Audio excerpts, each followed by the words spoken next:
Thank you, Mr. Chairman. Mayor Bowser, is the District of Columbia more dangerous during your tenure?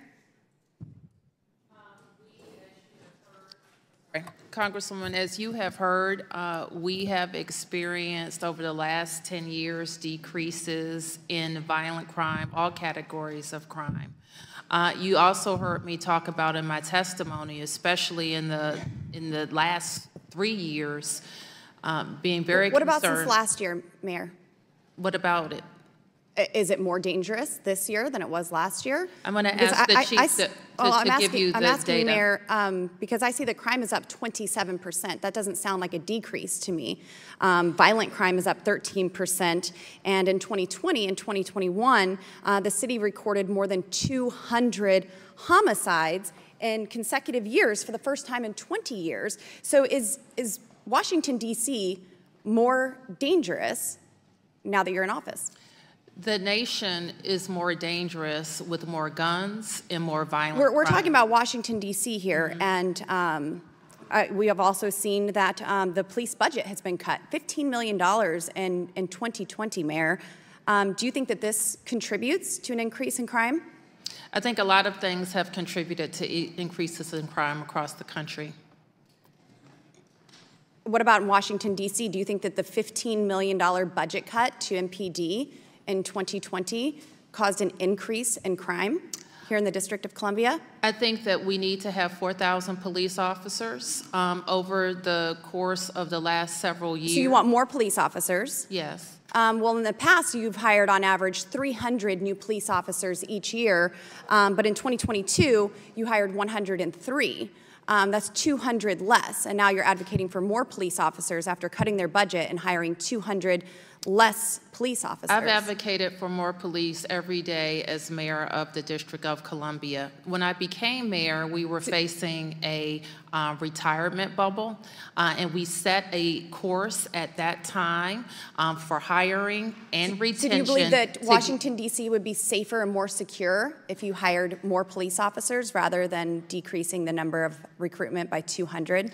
We're not decreasing recruitment, but we are facing, as cities in police departments around the country, less interest in joining police departments. Why do you think that is? Do you think that our police officers have been demonized because of the rhetoric that is flowing from this city and many other cities across our nation? I think that policing is a tough job. I would agree. It's a job that has grown tougher over the years, and I think that— Particularly, when do you think it became more tough? Maybe when they were attacked for doing their jobs, protecting citizens? When they lost their funding? Congressman, if I'm allowed to speak, I'll Yes, answer you, but I'm not going to talk over you. And so it has been my experience in the last 8 years that we have had to use more incentives, and we have investigated and researched what it's going to take to attract young people to come into policing. One thing that we have done in the district, for example, is to create a police academy that we're very proud of. Chief Conte, in fact, joined the police academy when he was 17 years old and rose through the ranks to be chief of police. I don't need to hear about childhood issues here. Well, so, this is how we get defund the police signs around District of Columbia and advocating for this is advocate to incentivizing defund the police.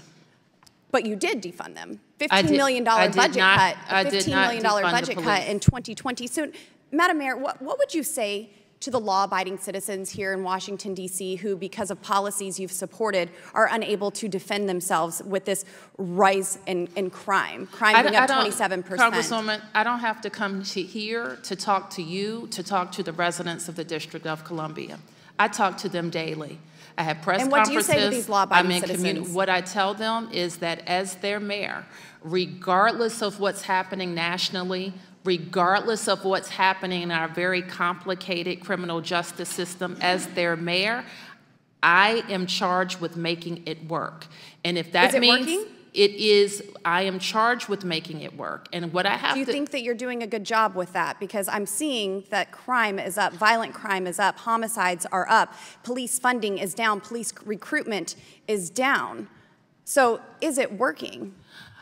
Every day, we approach the any vexing issue in our city, crime being among them, police recruitment being Madam among Mayor, my time is up, but you know exactly what you need to make Washington, D.C. safer. You know that you need more police officers. You know that you need more funding. You know that you need policies that allow law-abiding citizens, thank you, ma'am, it's my time, law-abiding citizens to be able to protect themselves in their own home and defend them. Ms. You Boebert, know it sounds and like you wanted you to be a heard part my of the culture opening war of the BLM 2020 riots It rather than sounds like protecting you and heard defending my the police opening and the statement. citizens in Washington, And D.C. you're repeating it. And my time has expired. And I'm Thank you, Madam happy to Mayor. repeat it as well.